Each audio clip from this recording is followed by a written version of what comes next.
India's number 1 varicose veins hospitals ఐబీసీను సంప్రదించండి. మీ నొప్పి లేని ప్రయాణాన్ని ప్రారంభించండి. నమస్తే రమగారు. నమస్తే జయ. రమగారు, మానవ జన్మ దీనికి సార్థకత ఏంటి?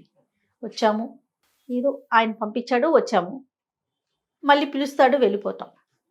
కానీ ఈ జన్మకంటూ ఒక సార్థకత ఉండాలి కదా. దానికి మన మార్కుని మనం ఎలా వేసుకోవాలి? ప్రతి ఒక్కరం కూడా ఎవరికి చేతనైనంత, ఎవరు చేయగలిగినంత ఎట్లా? మానవ సహజమైన గుణాలు మనిషి అన్నాక ఏదో కొంచెం ఉండాలి, ఏవో ఉండాలి. ఈ ఉండాల్సిన వాటిల్లో మంచివి చెడువి కూడా ఉంటాయి. ప్రతివాడు అరిషడ్ వర్గంతో పోరాడుతూ ఉంటాడు. కామక్రోధ లోభమోహ మదమాత్సర్యాలతోటి పోరాడుతూనే ఉంటాడు. మనిషి పుట్టిన దగ్గర నుంచి చచ్చేదాకా వీటితో పోరాటమే. ఈ పోరాటంలో గెలుపొందుతూ తమవైన కొన్ని సుగుణాలని బాగా ప్రభావవంతంగా వాటిని ముందుకు తీసుకెళ్ళి తమ ముద్రని తమ చుట్టూతా ఉన్న సమాజం మీద వేయగలిగిన వాళ్ళు జీవన సాఫల్యం లభిస్తుంది. జీవితానికి సార్థకత అది. ఈ ముద్రలో చెడు ముద్ర, మంచి ముద్ర రెండు ఉంటాయి. ఆ ముద్ర తెల్లటిది, పారదర్శకమైనది, ఎల్లప్పటికీ గుర్తుపెట్టుకోదగిందా, ఎల్లప్పుడూ మనని మంచిగానే తలుచుకునేలాగా చేయగలుగుతుందా, లేకపోతే అది నల్లటి ముద్ర, చెరిపినా చెరగదు, ఎన్నాళ్ళైనా వాళ్ళు మనకు శాపనార్థాలు పెడుతూనే ఉంటుంది మన చుట్టూతా ఉన్న సమాజం. చచ్చాడు కానీ లేకపోతే నా చేతిలో చచ్చేవాడు, ఇలాంటి మాటలు అంటారు. మనం అది చేస్తామా, ఇది చేస్తామా, ఇది మనం ఆలోచించుకోవాలి.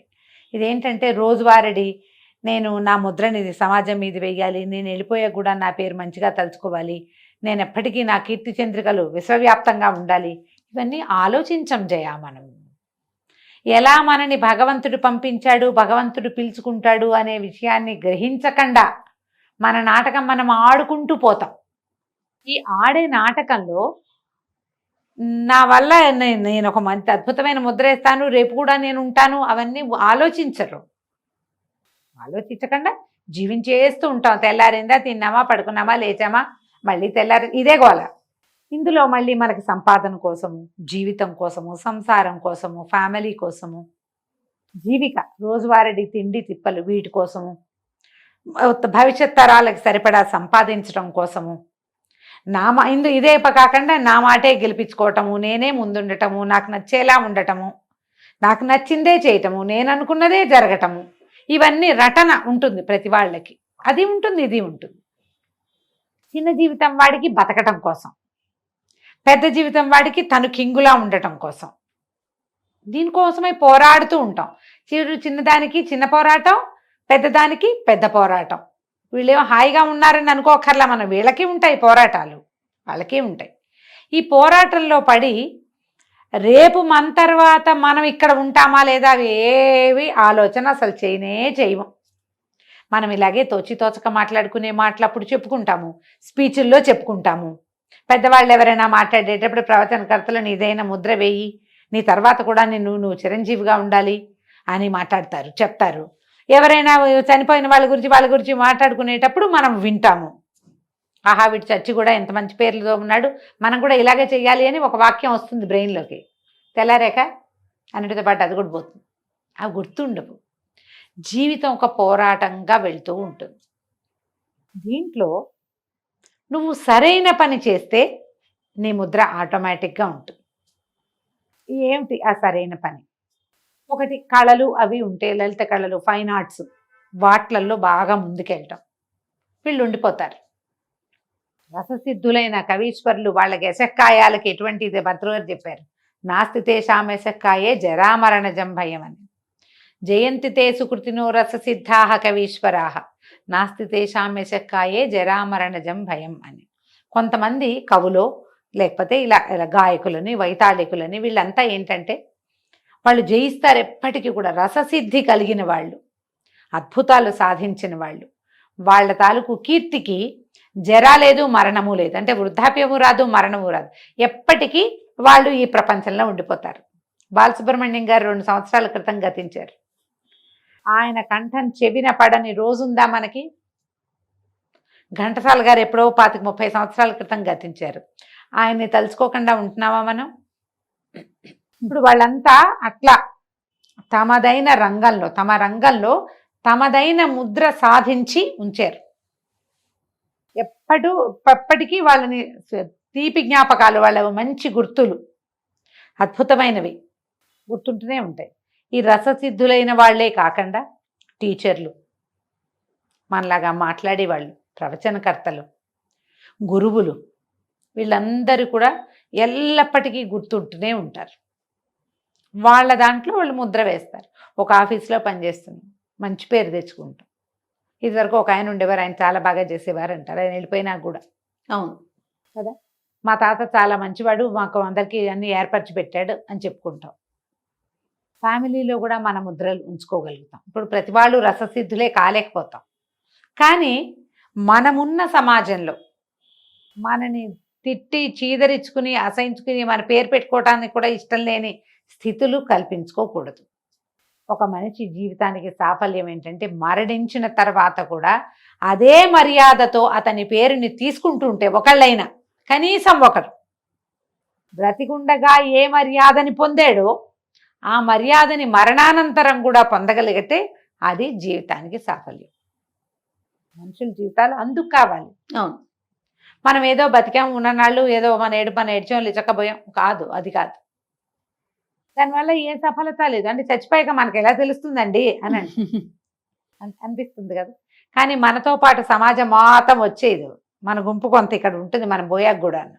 వాళ్ళకి తలవంపులు చిన్నతనము కలిగించకూడదు. నువ్వు ఇప్పుడు వేరే వారి గొప్పతనం మనం ఎలా వింటున్నామో ఈ భూమి మీద, రేపు మనం వెళ్ళిపోయాక మన గురించి అట్లానే వింటారు కదా. వింటారు, వినాలి. అది అలా చేసుకోవాలి. మనం లేకపోయినా, మనం మరణానంతరమే కాదు, మనం ఇక్కడెక్కడో పనిచేసాం, ఎవరికో 4 మంచి మాటలు చెప్పాం, మనం లేనప్పుడు కూడా వాళ్ళు మనని మంచిగా తలుచుకోవాలి. ఎస్, అది జీవన సాఫల్యం.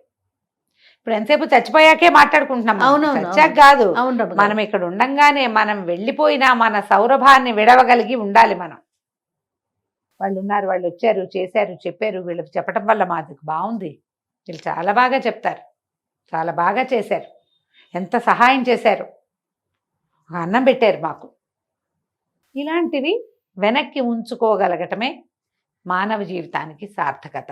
ఎస్, పోతే పోతామమ్మా, ఎవ్వరూ నుంచుని కూర్చుని పేటేసుకుని ఇక్కడే కూర్చుని వాడు ఒక్కడు లేడు. ఎవరైనా ఒకటే దారి, అంతే. ఏ దారిలో వచ్చామో అదే దారిలో వెళ్ళిపోతాం కూడా.